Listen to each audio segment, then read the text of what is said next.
آزادی کے سلسلے میں لکھا ہوا تھا وہ کتاب گھر کو لائی، ورنہ میں آپ کو گوش گزار ضرور کرتی.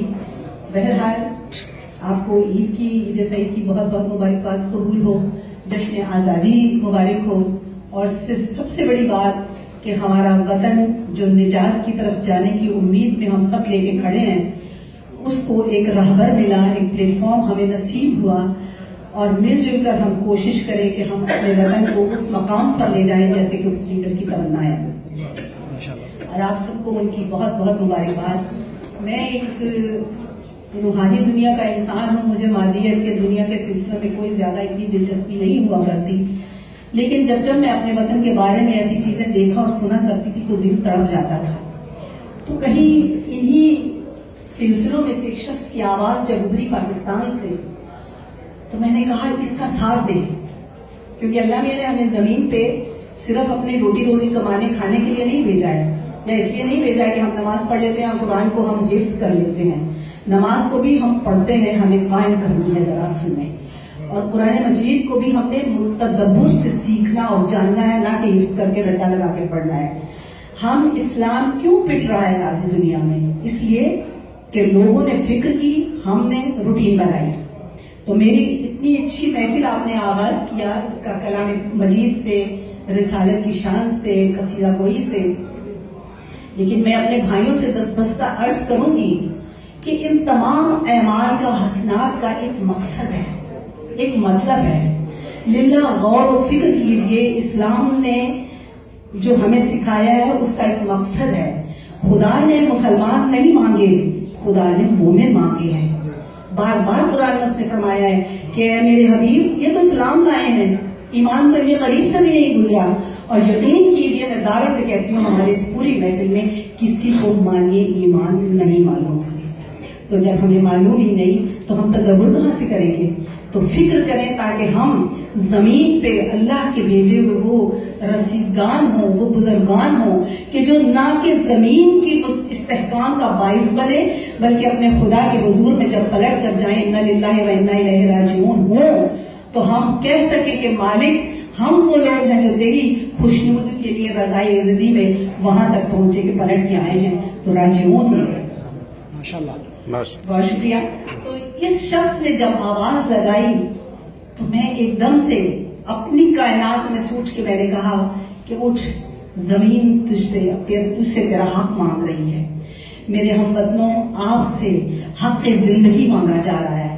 22 کروڑ عوام کی زندگیاں پکار کر آپ سے کہہ رہی ہیں کہ اگر آپ کو ایک پلیٹ فارم مل گیا ہے تو آئیے اس انسان کے ساتھ چلیے کہ جو پوری قوم کے لیے اپنی ذات کو تج چکا ہے، جس نے اپنے بچوں کو، اپنی بیوی کو قربان کر دیا، جس نے دولت کی کبھی پرواہ نہیں کی.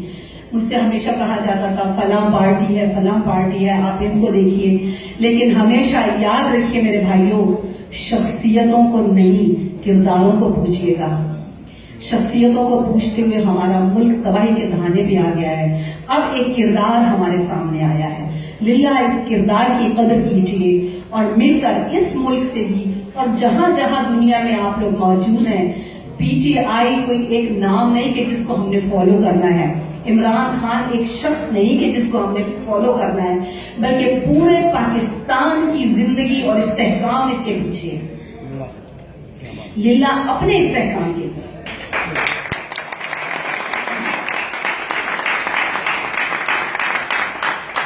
اپنے وطن کے لیے، ایک تو ہمارا اپنا حصہ ہے، اس مٹی سے ہمارے خون میں ایک خوشبو ہے، ایک خدمت ہے. ہم 100 سال بھی باہر ملک میں رہ جائیں گے، جب بوڑھے بھی ہو کے اس وطن میں جاتے ہیں تو وہاں ایک عجیب سی کشش ہماری آنکھوں سے برسنے لگتی ہے. یہ محبت ہے وطن کی. اللہ نے ہمیں جب بنایا اس مٹی کے ساتھ منسوب کیا تو ساری کائنات آپ پھر آئیں، آپ تڑپیں گے اسی وطن کے لیے، اسی مٹی کے لیے، اسی زمین کے لیے، شعوری یا لاشعوری. تو للہ اپنے آپ کو انسانوں کی اس فہرست میں شامل کیجئے جن کو اللہ نے پسند کیا ہے، جس کے لیے اس نے ہمیں زمین پر بھیج کر ذمہ داریاں عائد کی ہیں. یہ ہماری اولین ذمہ داری ہے کہ ہم اس وطن کے لیے وفا کریں جہاں پہ آج اللہ نے ہم پہ پتہ نہیں کون سی دعا قبول ہوئی. کیا ہمارا عمل صالحہ تھا کہ اللہ نے ہم پہ اتنا کرم کیا کہ کم از کم ہمیں ایک ایسا لیڈر دے دیا کہ جس کے پلیٹ فارم پہ ہم اپنے وہ حسنات یا وہ اپنی عمل کی وہ خوشنودی جو ہے اللہ کے حضور سے حاصل کرنے کے لیے آ سکتے ہیں. تو جہاں بھی ہیں بھول جائیے کون سی جماعت کیا تھی. ہم نے 70 سال میں اس ملک کی بربادی کو دیکھ لیا. وطن تباہی کے دہانے پہ کھڑا ہے. للہ ہر شخص اپنی ذمہ داری لے کر اٹھیے. چھوڑ دیجیے کون فلانا اچھا تھا ڈھمکانا اچھا تھا.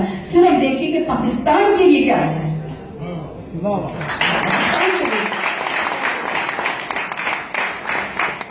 پاکستان ہے تو ہم ہیں.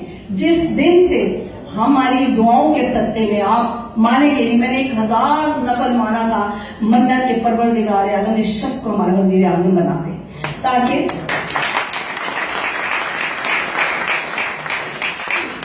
وہ معصوم بچے جو کوڑے میں سے روٹی ٹکڑا ڈھونڈتے پھرتے ہیں تاکہ اپنے پیٹ کی جہنم کو آگ کو بجھا سکیں.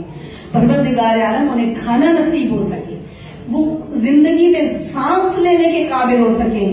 وہاں کے فرما روا 2 2.5 3 کروڑ کے کموڈ بنا کے سونے کے بیٹھتے ہیں اور بچے ہیں کہ 2 وقت کی روٹی کے ایک لقمے کو ترستے ہیں. تو للہ جاگیے, بیدار ہوئیے. عبادت ہے, یہ کوئی عام کام نہیں ہے کہ ہم اپنے لیے کچھ کر رہے ہیں. اسی کو عبادت کہتے ہیں. مخلوق کے خدا کے لیے تڑپنا. وہ شخص مخلوق کے خدا کے لیے تڑپ رہا ہے, وہ 22 کروڑ کی زندگیوں کے لیے آپ کو بلا رہا ہے. لیکن حیف ہے ہماری قوم پر, ابھی بھی ہم 3-4 ٹکڑوں میں اگر مکمل پوری قوم یکجا ہو جاتی, یکسوئی سے اس کو کھڑا کرتے, اس کو وطن کی فکر ہے اتنی, اس کے لیے کچھ کر رہا ہے, اس سے زیادہ اس کو مخالفوں کے ساتھ اس سے نپٹنے کی مصیبت پڑ گئی ہے. کہاں ہے ہمارا کردار, کہاں ہے ہمارا وقار, کہاں ہے ہمارا اسلام, کہاں ہے ہمارا ایمان, کہاں ہے ہمارا شعور. ہم جہالت کی گہرائیوں میں دلدلوں میں گرتے چلے جا رہے ہیں. ہم اس کو دیکھ لیں, اس کو پوچھ لیں. للہ اپنے خدا کی مخلوق کو دیکھیے, اپنے وطن کو دیکھیے. ہمارا نہ تو اس نے کوئی ہمیں ہزاروں کروڑوں کے چیک دیے ہیں. عمران خان ہمارا کوئی کزن رشتہ دار بھائی بیٹا نہیں ہے, نہ ہی پاکستان نے ہمیں خریدا ہے. ہماری زندگیوں کی ضرورت ہے پاکستان.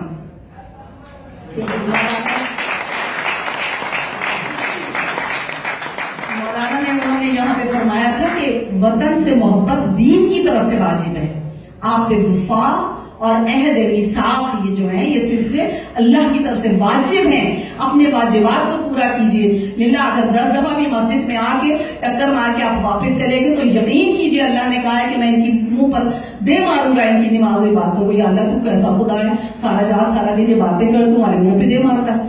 صرف اور صرف شعور چاہیے, آپ کو فکر چاہیے, تدبر چاہیے. اس نے کبھی نہیں کہا کہ میرے امیر یہ اسلام لائے ہیں, یہ مسلمان ہے. اس نے کہا کہ یہ پڑھتے ہیں, یہ رٹے لگاتے ہیں, ہم قرآن پڑھتے ہیں, محافظ بنتے ہیں, اللہ ہم سے مدبر مانگ رہا ہے. وہ کہتا ہے میرے حبیب یہ تحقیق کیوں نہیں کرتے, تدبر کیوں نہیں کرتے, فکر کیوں نہیں کرتے. ہم نے کبھی کسی آیت مبارکہ میں فکر نہیں کی. ہم اپنی ذات میں کامل ہو گئے ہیں. للہ اپنے وطن کو بچائیے. اسلام کو بچانا تو بہت دور کی بات ہے, وہاں تک تو ہمارا ادراک نہیں پہنچتا ہے. کم از کم اتنا سا خوف خدا ہم حاصل کر لیں کہ مل جل کے اپنے وطن کی سرزمین کو بچا لیں. یہ بہت بڑی عبادت ہے.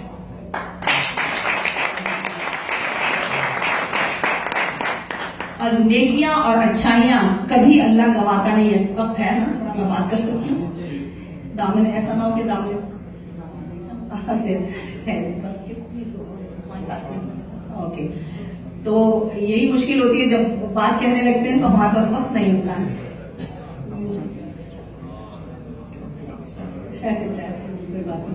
تو اپنے فرائض میں سے اپنی زندگی کے مقصد کو سمجھنا ہے کہ میری زندگی کا مقصد کچھ ادا کرنا ہے. میں یہاں آیا ہوں کچھ کرنے کے لیے.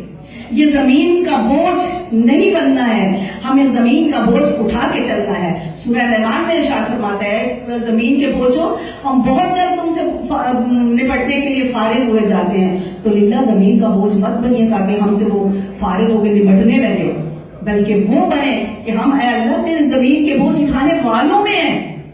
اور زمین کا بوجھ اٹھائیے, اپنے وطن کی فکر کیجئے.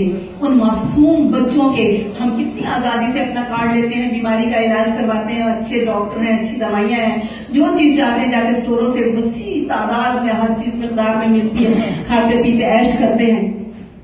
اور وہ لوگ ترس رہے ہیں, زندگی کی ایک لمحے کی اچھی سانس کو ترس رہے ہیں. تو للہ فکر کیجئے اور اپنے وطن کو بچائیے. میں یہاں پہ اپنے سلسلہ قلم منعقدہ کرتی ہوں کہ نماز کا وقت ہے. اللہ میاں ہمیں شعور نماز کی عطا کرے. بہت شکریہ.